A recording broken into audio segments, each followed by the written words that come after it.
Bonjour, bonjour à tous. Je vous présente Chippy. Vous êtes beaucoup à déjà la connaître parce qu'on habite pas loin, où on s'est déjà croisés.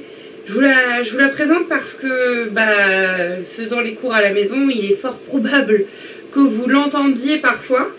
Et donc, maintenant, vous savez, les petits bruits de pas, les petits bruits de pattes comme ça, vous savez qui c'est. Voilà. Bon, allez, les choses sérieuses commencent. Pour la suite du coup, donc nous sommes toujours sur le chapitre de la sexualité et de la reproduction chez l'homme. Une fois qu'on a vu que la puberté effectivement permettait d'acquérir de nouveaux caractères, on va voir comment va être déclenchée cette puberté. Qu'est-ce qui se passe pour que chez certaines personnes ça arrive vers 10, 11, 12, 15 ans? Pourquoi il y a ce décalage? Qu'est-ce qui va déclencher la puberté? Donc je vais vous laisser écrire le grand 2 à la suite dans votre cahier. Le déclenchement de la puberté qui est provoqué par des hormones fabriquées par le cerveau. Alors nous avons, dans le bilan juste précédent, nous avions évoqué les 2 mots de vocabulaire que je vous invite à écrire également. Caractère sexuel primaire. Ce sera donc des organes reproducteurs de l'homme et de la femme présents à la naissance, donc l'ensemble des caractères qui va être les premiers arrivés à la naissance de l'enfant, montrant que nous sommes genrés, garçons, filles, mais les appareils reproducteurs ne sont pas encore fonctionnels. On va avoir besoin de caractères dits secondaires, donc l'ensemble des caractères apparus lors de la puberté, permettant la différenciation de l'homme et de la femme, et surtout du fait, de la possibilité du coup d'avoir cette capacité de reproduction. Alors on y va. L'activité 2, je vais être très honnête avec vous, initialement c'était un jigsaw. On est bien d'accord qu'un jigsaw par vidéo et individuellement chez vous, c'est donc pas possible. J'ai transformé cette activité pour en faire une activité document, lecture de documents, avec quand même la compétence que j'ai gardée, le schéma, c'est la compétence que je voulais travailler lors de cette activité. Alors je vous laisse éventuellement télécharger cette activité avec la compétence phare, élaborer un schéma fonctionnel. Alors, un schéma fonctionnel, ça représente ça cherche à expliquer un phénomène ou une notion de manière simplifiée. Donc c'est pas un dessin, on est sur quelque chose avec des carrés, des ronds, des flèches, vous voyez, quelque chose qui va permettre d'expliquer comment ça fonctionne, d'accord? Donc c'est vraiment quelque chose qui doit être simple pour délivrer une information, pour donner une explication, d'accord?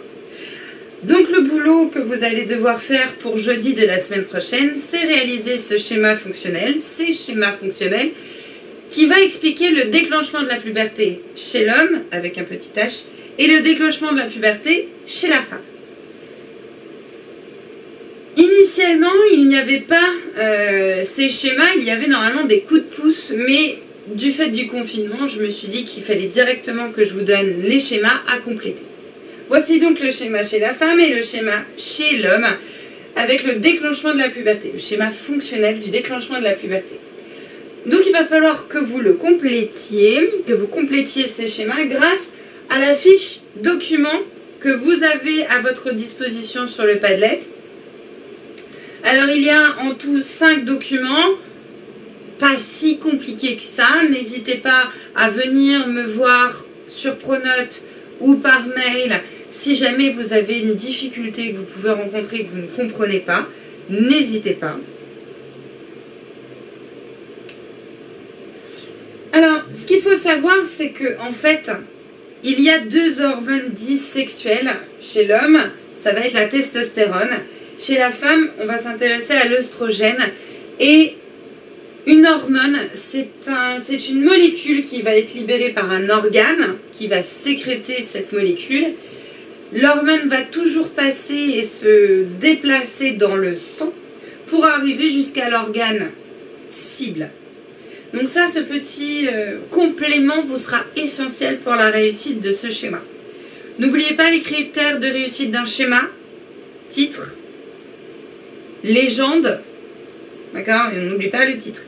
Le schéma peut être avec des couleurs, mais ça doit avoir une couleur qui doit avoir une signification. C'est pas rose parce que j'aime le rose, d'accord? C'est rose parce que ça veut dire oestrogène, blablabla. Ok? Alors maintenant, c'est à vous de jouer. Pour jeudi de la semaine prochaine, jeudi le 26 mars, jeudi de la semaine prochaine avant 10h, il va falloir que vous ayez terminé la correction de l'activité 1 dans la précédente vidéo, d'écrire le bilan de l'activité 1, de commencer à écrire là le grand 2 et de faire justement l'activité 2. Jeunes gens, n'oubliez pas, même à distance, je suis capable de donner des progrès constatés. Comment faire? Vous prenez en photo votre travail, vous me l'envoyez par mail, le travail est de qualité, vous aurez un progrès constaté. N'oubliez pas que les progrès constatés permettent des petits bonus pour la moyenne du 3e trimestre. Jeunes gens, je vous souhaite une très bonne journée, prenez soin de vous, lavez-vous bien les mains, à très bientôt.